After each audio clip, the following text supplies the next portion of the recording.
Any movie fans in the room? Any of you like Marvel? How about fans of scary movies? Or are you more of a Disney person like me? Okay, here's another question. How many of you love watching movie trailers? Yep, me too. There's exciting music and the editors have pieced together the most ridiculous action scenes or the funniest one-liners to make the movie seem absolutely awesome. Now, whether I have any intention of actually seeing the movie or not, I still love seeing the preview of it because it leaves me wondering. And here's what I know for a fact. There's always more to the story than what I see in the trailer. You see, it wouldn't make sense for editors to give away the whole entire story in a 2-minute preview. But also, I bet you've had this experience as well. There have been trailers that I've seen that made movies seem like it was going to be the scariest, funniest, or greatest movie in human history. Then I watched the movie and it was meh. Like they literally showed the best parts of the movie in the trailer and the rest was garbage. Oh, there was still more to the story of that movie. It just wasn't that great. For the next few weeks, we're going to be talking about things that are really similar to movie trailers.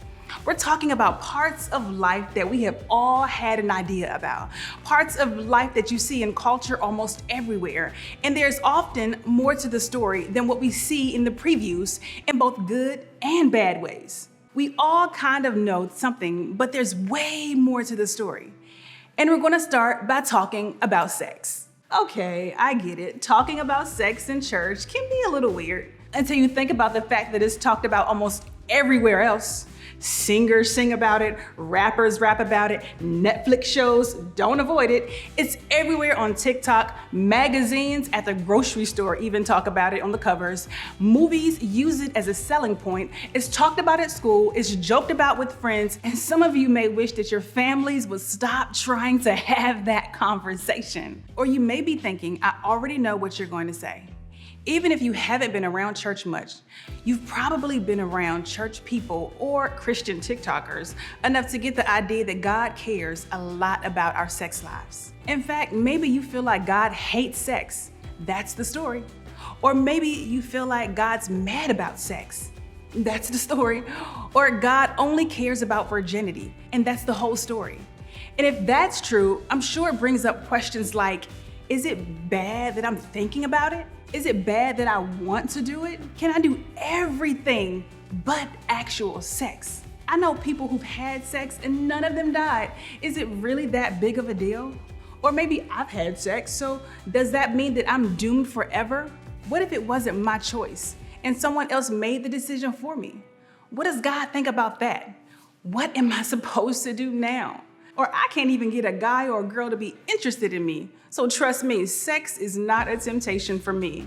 So I can just skip church for a few weeks. And I get that this is a loaded topic and sometimes it can feel like God only cares about one thing or one act or one mistake. But as we get started, I want you to know that that is not an accurate picture. The truth is this, when it comes to God's plan for sex, there's more to the story. Here's what's amazing. We can actually find guidance for our very real questions today by looking at the wisdom of those who lived thousands of years ago. In fact, people back then were asking some of the same questions that we are today. We're going to take a look at a letter the Apostle Paul wrote to the people of Corinth. Because of where it was located, people were often passing through Corinth on their way to make money somewhere else. Corinth was kind of known for being a place to party and misbehave before moving on. Even though these people lived 2,000 years ago, they don't sound at all ancient to me. Some of the people living in Corinth also had questions about what it meant to follow Jesus. So Paul writes this letter that covers all sorts of topics, but he had a lot to say about the topic of sex. And it's the way that he starts this portion of his letter that I want us to think about today. Check it out. He says, I have the right to do anything. That's what he said. That's where he actually starts in this verse, but he's actually quoting a common phrase from the Corinthian culture at the time. It was like the ancient equivalent to this, I do what I want. So Paul begins with the idea in mind that I have the right to do anything. But look at what he says next. I have the right to do anything, you say, but not everything is beneficial.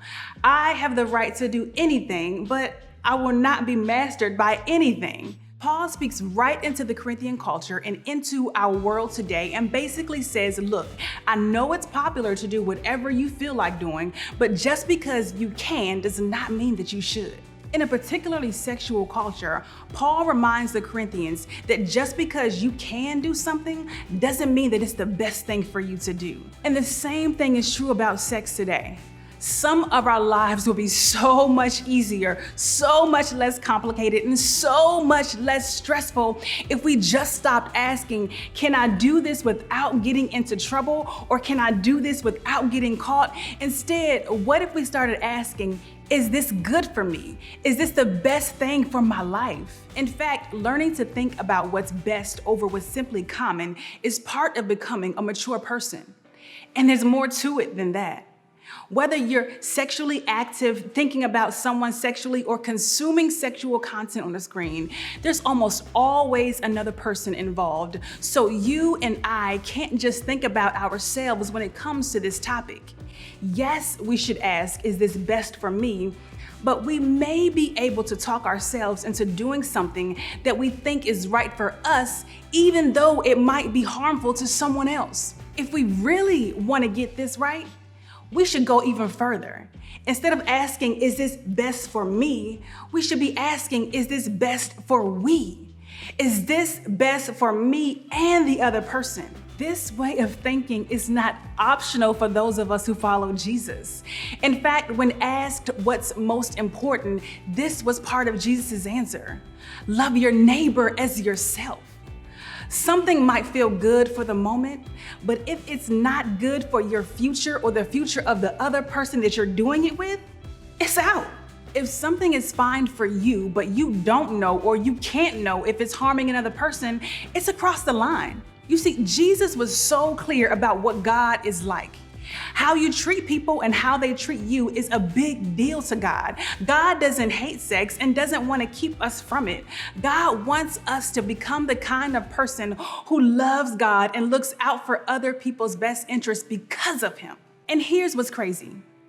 Your dating life and your relationship will be better because of it. How do I know? Because it's what everybody wants. We all want to be in the kind of relationship where each person looks out for the best interest of another. We all want mutual love and respect and with someone we can trust to have our back. We all want the kind of friends and boyfriends and girlfriends who will look out for our future, even if we're not doing the best job of looking out for it ourselves. You see, this is what we set ourselves up for when we follow the instructions and the wisdom of Paul. Wisdom that's aligned with the way of life that Jesus says is best. But wanting to live like this and actually living this way are two very different things. I realize that there are all kinds of feelings and desires that factor in. In fact, some of you may have acted upon those desires and feelings in the past. Maybe some of you wish that you could have made that choice for yourself, but somebody else acted upon their impulse, and you were the victim of that. If that's you, I am so sorry. It's not your fault. No matter what your experience is, I want you to know that no one's past actions, yours or someone else's, have to determine what your next action is. Here's why. As followers of Jesus, we can and should become people of sexual integrity. I get that sexual integrity isn't a super common term. Integrity just means someone is trustworthy, honest, and looks out for others. They're the kind of person whose beliefs and words line up with their actions. And just like you can be a person of integrity in your academics and in your friendships, you can and should have integrity in your sex life, no matter what your past experiences are. Sexual integrity is about more than just saving sex until marriage or feeling guilty for not waiting. It's choosing to honor God and others in how we think about, treat, and value the people who we date. So how do you become a person of sexual integrity? Integrity is about the person you want to be. You can always choose to live with sexual integrity starting now. Nothing that you've done and nothing that has been done to you can take that away. You may be thinking, sexual integrity sounds nice, but can you just tell me where the line is, what's okay and what's not? Now, there's no shortage of people out there who will tell you or decide for you, but I want you to think for yourself. I want you to ask questions, wrestle with what's true, listen to older, wiser people, and then make a decision for yourself. Not just a decision about what you will and won't do moving forward, but a decision about the kind of person that you want to be. A few steps that I believe that you can take. First, talk to God about who you really want to be. Invite God into the story of your life, your whole life, and yes, even your sex life. You may have never done that before, but just know that God cares. And it might seem awkward at first, but God loves you and wants to show you how to experience life the best way that it's meant to be. I believe that when we talk to God, God listens. And when we listen to God, God will lead us to what we should do and what's best. Even if you're new to this whole church thing or exploring faith, try this. I mean, what do you have to lose, really? If He really does lead you to what's best for your sex life, isn't that what you really want anyway? Now, second, talk to someone about how you plan to become that person. Bring it up with a trusted adult like your small group leader. Now listen, I know that sounds weird, but trust me, you won't scare them away or stress them out. They'll be proud of you. And if you feel like skipping this step because you have to hide the choices that you're making, that's not integrity. Integrity is rarely something that you feel the need to hide. So the more openly you talk about what you're feeling, what you're struggling with, and how you plan to become the person that you really want to be, the more you'll stay focused on becoming a person of integrity in all areas of life. I get that this is complicated.